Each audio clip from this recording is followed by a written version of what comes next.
All right, we are rolling here on the 0 to 60 podcast. I'm your host, Matt McChesney.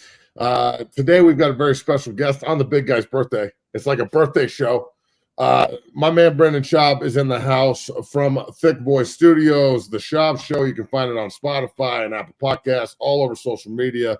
My man Brendan Schaub is in the house, and that fucking burner, bro, that mustache is like that. It's incredible. I mean, you've even got the stubble on the bottom. I mean, does your wife like the mustache rides? What the fuck is going on over here? I don't think she does. I did it yesterday when I was in Buffalo and I came home and I had like a not as long as yours, but there, and it was itching. And I was like, it's Movember too. So I was like, let's get rid of this thing. I came down. She's like, oh, you look like a pedophile. I was like, right on. That's cool. Yeah, well, that's what I'm going for. I got a fucking van out back that says free candy on the side. Yeah, I don't think she digs it, but you sometimes you got to roll with it, dude. You just got to do what you want to do. I mean, I'd like to do a mustache, but I'm still like 320. So if I cut this, yeah, and I go just straight chin, yeah, dude. Bro, I'm gonna look like Farva from Super Troopers. It's gonna be fucking terrible. Yeah, I'm very Tom Selleck, like 80s vibe right now, dude. Yeah, so dog. Like you got a chin. I've got like 5 chins. It's gonna be a fucking bad look. So, like always, our show here this afternoon is brought to you by our great friends over at Bet Online, where the game starts, and all of the major sport leagues are off and rolling now. College basketball is off and rolling and ready to go. Bet Online remains your top spot for all your live betting action and contests. NFL, college football, UFC, the NHL are in full swing. BetOnline is your number one source for all of your wagering odds, trends, and predictions. All of the hoops betting action is also kicked off, and along with every other sport available at your fingertips, you can do it off your desktop or your mobile app all across every platform. Bet Online, just go to head to Bet Online today and remember to use the promo code BLEAV, BLEAV, for your 50% welcome bonus on your first deposit. That's Bet Online today. Use BLEAV for 50% off your welcome bonus with your first deposit. All right, so Schaub, you and your mustache, okay? Yeah, man. You could rough the passer harder than half of these fucking penalties in college football and the NFL. All right. Now, we played in a different era. And for those of you that don't know out here listening and watching the show today, Schaub and I played together at CU. He played fullback and just was a road grader. Now, you might get called for personal foul roughing the passer against the linebacker these days. I mean, what, bro, do you even feel like you're watching football anymore? Yeah, this mustache should get, a flag for roughing the passer. So it's just the direction of society, dude. It's the direction society's headed, man. It's just, but also from a business aspect, especially in college and, obviously, especially in the NFL, all they're trying to do is protect their assets. So part of me hates it, right? Part of me hates it. And then part of me gets it as a business owner where they're doing whatever it takes to protect that main source of income, which is the quarterback. The quarterback's a superstar. So for CU, it's Sanders. He gets hit. He gets hurt. They're screwed, right? As far as monetizing that money-wise. In the NFL, it all started with Tom Brady. Tom Brady was the sweetheart of the NFL. It's the Tom Brady rule. They don't want him to get hurt. Yeah. So I get it from that aspect, but it always goes too far. It's like cancel culture. It goes too far, and then it'll come back a little bit, and it evens out. So I think eventually they're going to get so much resistance and pushback from defenses and just from personnel across the leagues that they might lighten up a little bit. But right now, it's insane. What drives me nuts is in college when they flag them for whatever it's, targeting, and these kids have to miss the entire game. It's nuts. Nuts. I know you watched the UCLA game where Shiloh just shouldered the dude and got kicked out. I mean, why do they have to kick the kids out? That's my thing. It's like, I don't understand. I can understand a fucking soft 15-yard penalty. I mean, that happens all the time. But kicking a kid out of a college game for just hitting somebody seems a little fucking excessive, don't you think? Especially in college, especially at CU, we're not that deep. So it's, in Alabama, the Florida States, CU's not that deep, especially in the secondary. You take out that kid who's basically the captain, he's the quarterback of the defense, like it screws them, man. So they need to lighten up a little bit. They got to lighten up a little bit. All right, so look, obviously you're entrenched in the fight game, both in the UFC and also, you know your boxing history and all of that. Essentially, this is like them taking away a fucking jab, bro. Like, hey, you can fight tonight, but you can't grab one leg. You can only grab two, and you can't jab. How the fuck are you supposed to fight? Yeah, it makes things tough for defenses, and then also it skews things too, as well as like. They asked Lawrence Taylor, talking about what's his name, the number 11 for Dallas. Was it Parsons? Yeah, Micah Parsons. Yeah, Micah Parsons, who's a stud. And they said, he's on pace, or it was, with Watt too. They're like, these guys are on pace to break your record. And Lawrence Taylor goes, so? He goes, you know how many sacks I would get if they threw as many times as they do in today's game? He goes, look how many times I have to deal with runs and play actions compared to now it's just a passing league. He's like, so those statistics don't matter to me anymore. So it just skew things a little bit because now the NFL is a straight passing league. So these guys have more opportunities to get sacks. So if you can't be physical and all they care about is offense, it hurts the defense, man. It just changes the game. It changes the game as same as like Steph Curry in the NBA. Like, he made it cool to shoot all these crazy threes, so you don't see a lot of big men in the game anymore. It's not a rough game. It's more of an offensive shooter's game. It's just society getting softer in every aspect, from sports to cars, Well, I'll tell you this. Steph Curry can shoot as many threes as he wants. We got one fucking big guy who's eating out there, baby. Yeah, I mean, I know you. That's fucking living in LA. It's got to be awesome. I mean, fuck it. We'll just go down this road. How cool is it living in LA, doing what you do out there, and fucking rocking that Nuggets gear all the time? I know you just talk shit all day. I talk shit to all my son's friends' parents. He's in baseball and shit, so I just talk because they're huge Laker fans. And they were trying to bet me. I'm like, good luck, dude. And then the Nuggets just beat the brakes off. Yeah, and that opening night win was fucking sweet too, bro. Just out there, just running those boys. So, all right. So look, and it's the only thing we have in Colorado right now. Like, the Nuggets are by far the best team in the league. Obviously, the Broncos suck. CU's, we're getting there. We're getting there, dude. We beat Nebraska and CSU, so it's a good year for me. Great fucking year. Rockies are awful, so we don't have a lot to cheer for, dude. Well, bro, did you see the fucking Rockies did a promotional thing in the middle of the season, like around the fucking Nebraska game, where they did the Nebraska night and they put like a little red N on the side of their on their hats? Bro, I dubbed them now. They're the Omaha Rockies, and they're dead to me. And as far as I'm concerned, we don't have a baseball team. Yeah, they can keep it. I mean, I'm not mad about this. Quick. All right, so look, the roughing the passer shit has gotten ridiculous in the National Football League and college football. I don't know if you're supposed to spit in their ear or like place them on the ground. I feel like Callan would love this. Callan would love this because like you could run up and like grab his balls and twist them, and he'd be like, ah! And then put him on the ground. I mean, he's got to love the soft rules, right? Callan likes it because even when we watch like a UFC fight that goes back and forth, he'll be like, man, I just don't want to partake in this. The damage that is done. I'm like, then don't watch it. Then it's not for you. Then what do you mean the damage? I was like, that's what we're tuning into, man. They're professional fighters. And in football too, he's like, these guys are just so big, strong, so fast. I'm like, again, it's not for you, dude. If that stuff is like alarming or offensive to you, don't tune in, man. So I love it, bro. NFL and college is headed a very Brian Callan favorable way. Yeah, it's like he made him and Roger are in the back room making the fucking rules. And all they're doing, dude, like all this stuff, dude, they're just protecting their assets. But don't you miss the time when like quarterbacks were tough guys though, bro? Like, hell yeah. I mean, fuck, dude. Like running through a quarterback and having him get up and be like, that ain't shit. You're a bitch.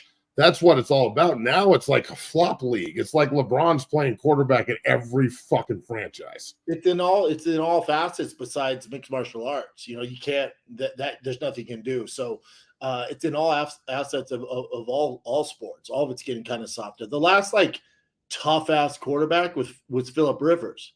He would get knocked down and just talk shit, man. Like, I wouldn't even curse. In a bolo tie. He's got 9 kids. Yeah.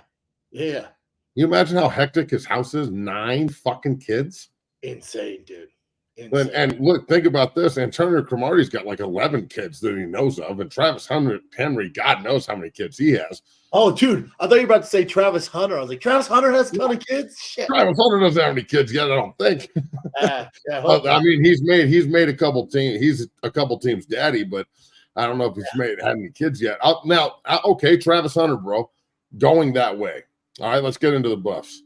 Have you ever seen anything like Travis Hunter on the field before?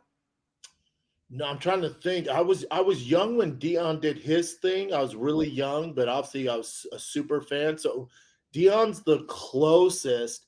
But remember, Dion wasn't as good as Travis Hunter was on offense. That's I've never seen anybody this good. No, people compare him to like Charles Woodson again, and I remember Charles Woodson like the David Boston against Ohio State.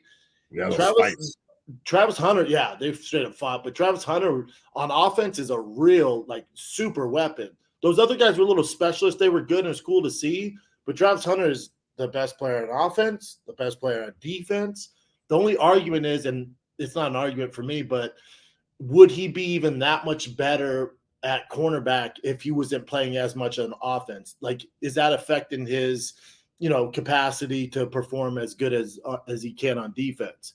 He's dominant on both. I'm just saying, would he just be an absolute savage if he wasn't as tired from doing offense, and defense? That's the only argument.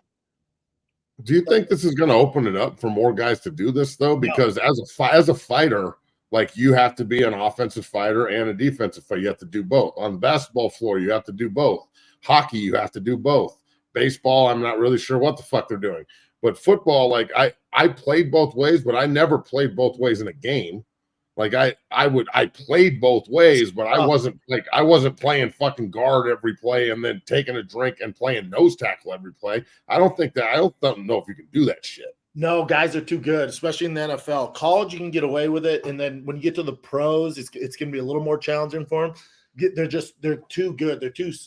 They're how should I put it? Their skill set and their specialty positions are so upper echelon. It's tough to do both. You got to be such an outlier. Travis Hunter's an outlier. We'll see if it converts, over to the NFL.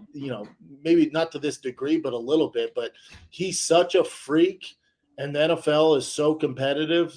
I don't think you could do both. No. All right. So look, you're a proud Colorado Buffalo, obviously, and a great Buff. And it's Schaub. Look, we started the year 3-0. We're all riding high. Everybody's fucking loving it, and they've come back to earth pretty hard. They're 4-5 now. They've got 3 games on deck. Arizona at home and on Senior Day, which everybody knows Senior Day is an emotional day for everybody. I don't know how it's going to be. It's a big game. Arizona's good though, man. They're good, dog. They fuck people up. They go to Pullman, which is always tough. Washington State, and that's going to be a big game for them as they wind down the being in the Pac-2. What the fuck? And then they go to Utah, and I don't know if they can win in Salt Lake City based on what I've seen. So defense too tough, man. That's a they got to get the next 2, bro. I know you watch every minute of every game, and Shador's a star, and Hunter's a dude. But what do you see? What are they missing? What are they doing well? Like, I know you like Travis Hunter and like Shador, but what do you see out of the eyes of a fucking fullback? Yeah, I think speaking of dinosaurs, fullbacks are gone, but I think we need one bad, bro. Yeah, they could bring it back. But with the Buffs, like last year, and you and I talked about this, I didn't want to go to the games. I was so embarrassed. Like they would just give up and they weren't tough. Yep. At least now, say what you want about Dion. That team is tough. They're tough. Shador Sanders is tough as hell. He's been sacked the most. He's been hit the most. He's still balling. That's why I think he's better than the Washington quarterback. He's better than the USC quarterback. Those guys, if Shador had their offensive lines, he's the Heisman. Guarantees the Heisman. And that's also why most NFL scouts have him over those guys. Because the numbers he's putting up against that awful offensive line, like dealing with that, getting hit, and still being able to perform, and only has 3 interceptions, he's a freak. So if they're tough, I'll rep them. I love how tough they are, even though they have a long ways to go. But they can win any game. So when I see I always bet on them. I always bet on the Buffs this year. Me too. Yeah, I always bet on them because it's a crapshoot. Because sometimes that defense will show up and that offense can score, man. So even this last game, it was looking rough, and then they got their shit together at the end there. But it's so tough for them because when you don't have an offensive line, you don't have a defensive line, we can't stop the run. So that's always there, which makes it so tough on the secondary, right? With the play actions and being able to get 5-6 yards of pop. So the defense is always on their heels. The issue I have, and again, this is no knock on the offense coordinator, and I know they did switch play calling duties this week, but when you know your offensive line is paper thin, you know the defense is coming through. The play calling just didn't make a lot of. That's when I got frustrated, and Sanders getting hit a lot. So why are we doing these 7-step dropbacks? Why aren't the play actions? No one's buying the run anymore. So I felt like he wasn't set up for success, even though he was balling. I thought he could have been put in better situations. So we'll see. Now we need 6 wins to get bowl eligible. I think more people watch CU versus CSU than any World Series game. Bro, and it was at 2 in the fucking morning too. That's how big of a deal on the East Coast. That's how many people care. That's how big of a deal they are. So I think there could be a weird thing where even if they only win 5 games, they still get in a bowl game. I know they had an offer to play in, I forget which game already. Like the Peach Bowl already. They're like, yeah, come to the Peach Bowl. Yeah, which is weird. But so it's going to be tough for them to get to 6. Like I was looking at the schedule. Arizona's tough, dude. They beat 3 ranked teams now. They're going to be tough for us. Even though it's senior day, we'll see. Who else? They got Washington State. And at Washington State and then at Utah. At Utah's not happening. Just to be real. At Utah, their defense is insane, dude. So that's going to be a tough game for us. So I don't know. But again, I didn't have expectations like the rest of society put on them that they're going to be a top 5 team. Like once we beat TCU, they're like, oh, they're top 5 team. Both these guys are winning the Heisman. I was like, whoa, I'm just happy we got 1 win. Then we win another. I'm like, holy shit. Dude, we beat CSU. This is nuts. This is great. We beat Nebraska, who turns out to be a pretty damn good team. Yeah, they might win the West. The TCU and Nebraska are great wins, dude. So people just got my expectations are met. We won 1 game last year. We were awful. If we get the offense line, we get the defense line, dude. Next year, watch out, man. I'm telling you, they're going to start nationally ranked, and they're going to. I think that they're going to fortify too, just based on the recruiting they've been doing. And I really, really love all that part. But look, what you said, you talked about all that, and what resonated with me, brother, is when you said if they're tough, I'll ride with them. Yep, and that's, bro, like that goes back to our generation and how we were raised at that place and how we were cut and how it was taught to us every day. And that's really the thing is like.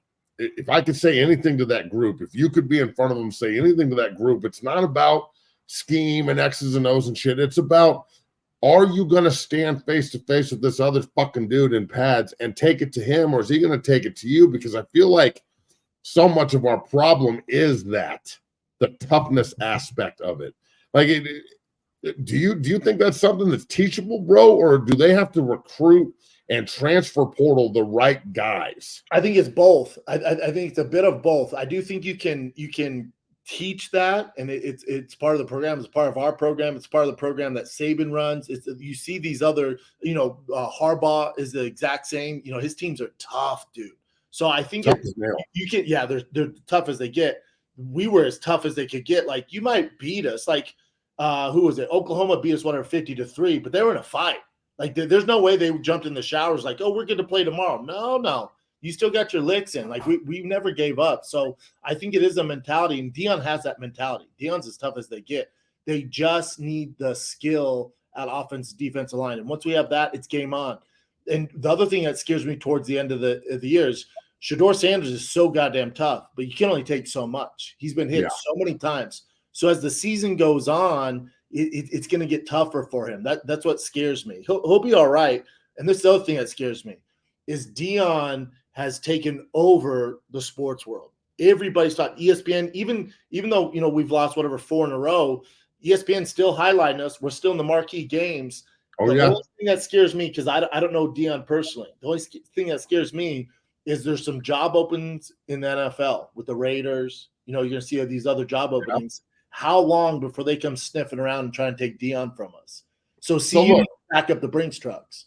I'm glad you asked that question. I'm glad you brought that up. I think I'm more worried about Coach Prime, and the blood clot stuff, and the fact that they're cutting his toes off and shit. That's not cool. So I'm worried about that part.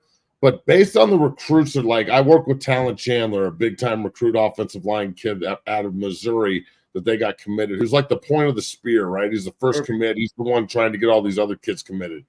And from what he's telling me and what I can gather based on the recruiting my son's getting up there and all the other conversations, Shador's a junior, Travis is a sophomore. They're young. They're all coming back. I think we got him for another 2 years because I think he'll want to get his recruits in. If something happened physically, that's one thing. If they make the playoff next year and they're really competitive, because I know for a fact, bro, they are going to assault the transfer portal. They're going after fucking kids in the transfer portal hard. All the coaches I talked to, Coach Nick Williams, the conversation we had the other day was simple, 30 seconds. Hey, Coach, how are you? I'm good. Hey, I'm going to send up some kids. Yeah, I don't want any more high school kids. I need fucking men. And I was like, cool. I'll call you back. Click. So that's if they can find a way to get big guys around skill players, just think about how good Vickers and Klopp and all of our guys were when we had big dudes around them that could do something. So all of that combined, I think Prime will be here based on how far Shador goes. And I think he could be the first pick in the draft next year if he does this correctly. If he ends up in the right place, I could see Prime following him and going to be Grandpa Prime and watch. But I also think that Rick George gave him this opportunity, and the fact that it's not going as well as he wants it to in year one, I think that just motivates him even more to just make everybody look stupid year 2 and beyond. Yeah, I think you got a point. We at least got him for 2 to 3 years. I also think Dion's smart, and he's played at the highest level. He knows how the NFL is, how fickle it is, how it's a different game, how the way he can inspire the college kids doesn't really work in the pros. So I think he knows. So, yeah, hopefully we have him. And also he signed that other badass recruit, the number 4 recruit in the nation, quarterback. Kid. He's a fucking animal. Yeah, animal. He's huge. Yeah, huge. So fucking monster, dude. So yeah. I think that you talked about paying them and open up the coffers. That's one thing that it's. I don't like that part of the NIL. Why is it on the fucking fan base? That they're generating all this revenue, right? And Prime's he's obviously, if he doesn't get extended and upped by $2 million, then I would leave. Pay this man. The revenue he's brought into Boulder is insane. But all of that, I wanted to get your thoughts on this before we move forward. You can talk about backing up Brinks trucks to kids all you want, but that's you and I paying for it. We have to go to the collective and donate our hard-earned money to the University of Colorado in order for them to sign a kid, maybe. I think that the players are getting absolutely jobbed because of NIL. The amount of money they should be making with collective bargaining and having real agents and all that shit. Do you think college football players will ever understand the power that they have? We didn't have any fucking power, bro. We want to strike. They're going to be like, yeah, right, motherfucker, go to class. Now, with social media and NIL and everything else, the big timers in college football, wouldn't it behoove them to be real leaders and come together and strike and actually get paid rather than just get these scraps that they're throwing at the table and acting like it's feast? Well, the only thing is scraps. So it's similar to what's going on with the UFC. So the top 1% are making bank, legit money. So in college football, the top 1% are making bank. Caleb Williams, the Sanders brothers, Hunter, they're all making 7 figures. Yep. Those guys are good. It's the rest of the team that's, they're not getting their due, and that's how it goes. Same with UFC. So you would need Shador Sanders. You would need those outliers, Williams, the kid at Washington. You would need those guys to take a stance. It's not really worth it for them to do better for the collective. So it's going to get tough, man. But it's a good thing, as in kids don't have to escape. I don't want to say escape because it's a great opportunity, but they don't have to rush off to the NFL. So you're getting Travis Hunter for at least another season before he's the number 1 draft pick. You get Shedeur Sanders for at least another season because they're making 7 figures. And then remember, if they ball out, like he wins the Heisman like Caleb Williams does, they're making even more money. So there's an incentive to stay and play for our schools now, which is good. And it's also, I think guys are realizing when they're the number 1 picks, you're getting drafted by a team that's in turmoil. Your offense line isn't very good. Your play callers aren't very good. It's going to be rough. Well, just stay at CU, ball out, make all the money, play with your friends, hang out with your buddies, talk with your dad every day. Just stay here. So there's more incentive to stay in college now, which is good. But yeah, all right. So you go ahead. So sorry to interrupt, but that fucking mustache I just want to come over there and grab it. Yeah, it's distracting. Just fucking shake that motherfucker. Yeah. Okay, Caleb Williams. They've lost 3 in a row. They're falling out of the top 25. He's talking about like, I just want to go home and cuddle and watch my shows, cuddle with my dogs and watch my shows. Look, dog, I want to cuddle too. I dig a nice cuddle. No one's saying I don't, but I ain't gonna come out after a fucking L as a quarterback and say I want to go cuddle and watch shows. Yeah. So, like, do you think that kid needs to go back to school, bro? Because I think he's got some major maturing to do. If he takes this bullshit to the NFL, the men in that league are going to laugh his ass out the locker room. Yeah, if I was a GM of a franchise, I'm probably not drafting him number 1. You got to be a tough son of a bitch. Way. No, not a chance. Not so a again, he's part of this society. You probably need a mental health day to himself or something. Whatever they're dealing with. So it's not good. I'm not picking that kid number 1. I'm taking Sanders. Sanders puts on his ass every single game and still balls out. But like Caleb Williams, he's set up, man. They just don't have a good defense. They're stacked on offense. They get into these shootouts. He puts up 6-7 touchdowns a game. So as long as I think for him where he's at in his NIL money, as long as he's balling out, he's good. And this is part of the problem. Part of the problem is he knows he's still going to get his money, but the team's not winning. So these kids, they got to figure that out. They're also young as shit. So it's a weird dynamic for these young kids to figure out. And they don't have agents. Like, they've got consigliares. They got me. Like, my guy, Drake Nugent from Stanford, can call me and go, hey, I need help in the transfer portal, and we can connect him with Coach Moore at Michigan, and bam, he's playing at Michigan, starting at center. Yeah. But they don't have agents, dog. There's no Drew Rosenhaus and Caleb Williams either. Or maybe there is, because there's no fucking tampering laws either. Like, look, I love the fact that you keep bringing up the toughness of Shedeur, because I think that goes further in the evaluation process these days than ever.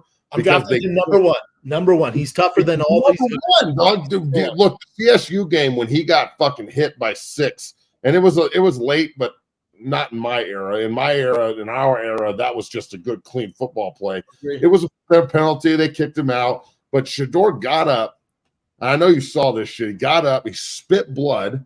Dion wiped it off with his sleeve, and he went back and won in double overtime. So, look, the inability to show toughness in certain situations allows real tough motherfuckers to be super tough when it actually comes up. And I love the fact that you keep bringing that up, because on one side of the coin here in LA, you've got a guy painting his fingernails who needs, to go cuddle with his dog after a loss. And on the other side of the coin, you got a guy who is sitting at the fucking microphone stand in Boulder, beat to shit, who's just like, yeah, I can't wait for next week. We're going to get better. Yeah. So that kind of dichotomy, when you're looking at who to draft number 1 with a potential, if you're Arizona, first of all, you said this, why the fuck would you want to go to Arizona? What? Don't you just want to stay in school if you have to go to the Cardinals? And again, you're not starving. These kids are making good money. That Caleb Williams make good money. Shedeur making good money, man. There's no rush. So you brought this up though, the UFC is kind of the same way. The top 1-2% guys are getting broke off. You even said on a old podcast we did a year ago when we talked about the John Bonet thing and all that shit, which was super funny. Fucking hell, son, this is where it happened. What? Yeah. Wow. Are you scared? Hell no. All right. Hell no. Hell no. But do you ever think that there'll be a time in the UFC or in college football that they'll actually come together as a whole? Or I know I kind of only asked that, but is it always just going to be my bottom line? But as a group, we can't eat unless we all eat. I think the college football has a better chance because it's more of a team. In the UFC, it's all about individual, and you have such a short window that to ask a Izzy or a Connor or at the time of Brock Lesnar or John Jones, say, hey, you guys might have to sit out for a year or two while we figure this out and make no money, and it's gonna be better, overall. They're gonna be like, fuck no, because fighting. So it's an individual sport. I think you could get some of the college kids to rally behind it. You could get a Michigan or especially a CU team that's a close-knit team. If they have the right, leadership, they could do it. They could do it. Well, we'll see. It's going to take a pretty special individual at the head of it, and it might be a Shedeur Sanders. But again, next year going into a season where he's could be the number one pick in the draft, why would he compromise that to help some walk-on offensive lineman? So you got a good point. And if you're Shedeur's dad, are you telling him to do it? Would you? No, you don't. Look, it's hard for me to say anybody should be the martyr. Like, it's great for everybody else, but the martyr just gets fucked up. So like, I don't want necessarily Shedeur to be the martyr for some guy who can't pull his weight in NIL to get paid. But at the same time, there is enough money to go around. So I hope they figure it out. But the inability to put your hands on the check is what drives people to go get it. Yep. So you might be in a position where you're like really hamstringing the ability to go earn it if you just start giving it. So but also, I kind of contradict myself a little bit. But also remember, at the end of the day, it's not like they're still not professionals. They're still, as I'm going to jump on the NCAA side here. They're still getting an education. They're still going to parties, and then they're playing football. At the end of the day, they're playing football, and also 99% of them ain't going to the NFL. So that's facts. So it's not, at the end of the day, it's not terrible, dude. Enough to go. Far from fucking terrible. It's far from terrible. All right, like, so look, fighting's different. You got a guy who will be on a main card this weekend who's making, I don't know, 30 grand. And that's his only livelihood. And he's 30. That's different. So if he wins, though, he gets another bump up, right? Yeah. God, man, that's fucking ruthless game. You went from like a ruthless cutthroat game to the most ruthless cutthroat game. You cutthroat, ruthless motherfucker, you. Hey, dude, they're both brutal. They're both, dude, fullback. No, which one's worse? Okay, so let me ask this question. You're playing fullback and you have to ISO some fucking dog Mike linebacker all day. At least you got a helmet on, or getting repeatedly punched in the face. And I know you're crazy as fuck and you just smile and taste blood and say, hit me again. But which one is, here you go. Which one's better? Not worse. God, that's a good question. I would say fighting's better because I can control it. Like if I get messed up, I can at least take him down and make sure I don't get hit in the face. In football, there's really no option, dude. Like I would go from a 96 power play where I'm lighting up the linebacker and like, all right, Schaub, you're the wedge buster on kickoff. And then you are the wedge on kickoff return. It's just nonstop trauma to your brain. You just named like the three positions they're trying to outlaw. No more fullbacks, no more wedging, no more wedge busters. And you're like, who are we going to get to do these three jobs? And we're like, Schaub. Yeah. And they're like, yeah, go get him, Schaub. Go do 96 power and practice against Ewu 6 times in a row so we can watch it in the film room. All right, so today's my birthday, and on Friday Happy night, birthday, brother. Thank you, bro. Thank you. I'm 22. No, hell yeah. You and me both, man. So old. But so on Friday night we went and saw a band, and I just want you to watch this and then go.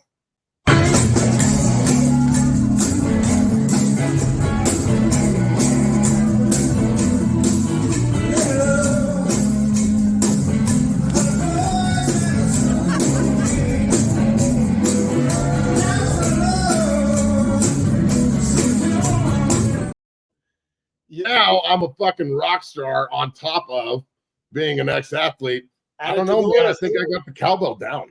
Dude, I think Dance with the Stars is next, bro. That's what I'm saying. You see the fucking hips and everything, and you had the dope kicks on. Who came on stage dancing? Well, that was the lead singer. Oh, the lead singer. Oh, gotcha. Yeah, like so I got up there with the band. So you remember Rick Lewis, right? From 103.5. Hell yeah, I love Rick. Yeah, Rick's awesome. He's like my radio mentor and a great friend of mine. It was his band, the Rick Lewis Project, and he just called me out. He's like, "Hey, Matt's in the crowd," and I was like, "Fuck, Rick!" And he brought me up there and he told me, "Well, what fucking instrument are you gonna play?" And I was like, "Cowbell." Obviously, get on that cowbell like Will Ferrell, man. It's the easiest one. It's the easiest one, bitch. Dude. And whenever there's cowbell, it's a good time, dude. It was awesome. Dude. And I got my rhythm down right off the bat. I fucking dinged it, and then I broke it, and I got a fucking blister, dog. I got a cowbell blister like a bitch. Dude, heavy lies the crown, bro. Heavy lies the crown, man. I'm telling you, it's fucking getting hard out here for us cowbell players. All right, so Brendan Schaub, thank you so much for coming on the show today, brother. It's always a pleasure having you on. Remember to go and follow Brendan all over the social media platforms. Follow the Schaub Show, Thick Boy Studios, and everything you're doing. Are you on the road for comedic value here pretty soon, or what? Yeah, I just got back from Niagara Falls, Buffalo, and then I'm in Chicago December 8th and 9th. I'll be in Chicago. Woo! All right, I'll be out there in Chi-Town. Go see your boy Brendan Schaub. Schaubber, I love you, dog. Stay up. Fucking wiggle that mustache for me real quick. Yeah, that's right. What's up, Daddy? What's up? Birthday wiggle, bro. Birthday wiggle. Happy birthday, brother. Go Buffs. Have a great day. You know it. Go Buffs, and we'll talk soon, homie. All right, brother. Take care. Peace.